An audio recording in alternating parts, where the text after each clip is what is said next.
Making sense of should and ought to in conditional sentences. Hello everyone. Welcome back to our English language learning journey. Today, we're going to delve into the intricate world of conditional sentences with modals.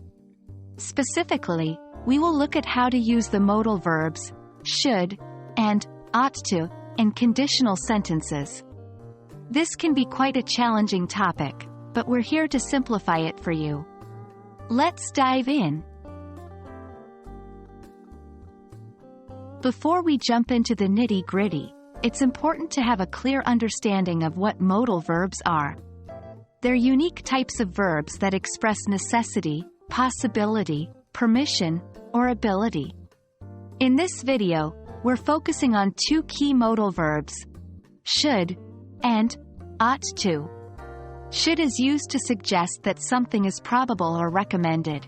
Ought to is used to advise or recommend action. When it comes to conditional sentences, should can be used in both the if clause and the main clause. For example, if you should see John, tell him I said hello. This means that it's not certain you'll see John, but if you do, you should tell him hello. If it should rain, we will stay indoors. Again, this means that it's not certain it will rain, but if it does, the plan is to stay indoors. Notice that should is giving a sense of possibility and suggestion. Ought to is slightly different.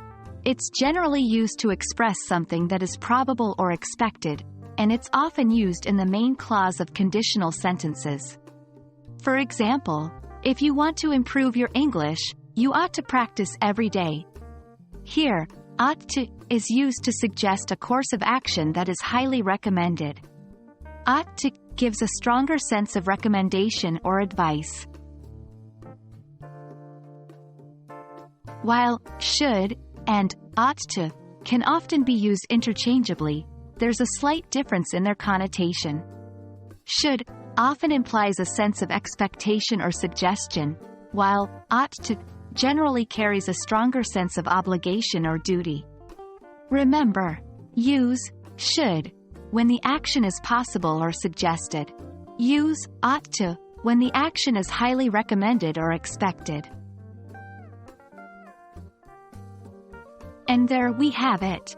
We've navigated through the exciting world of conditional sentences with modals, focusing on the usage of should and ought to. Remember, practice makes perfect. So, don't be shy to create your own sentences using these modals. Thanks for joining today, and until next time, keep practicing and happy learning.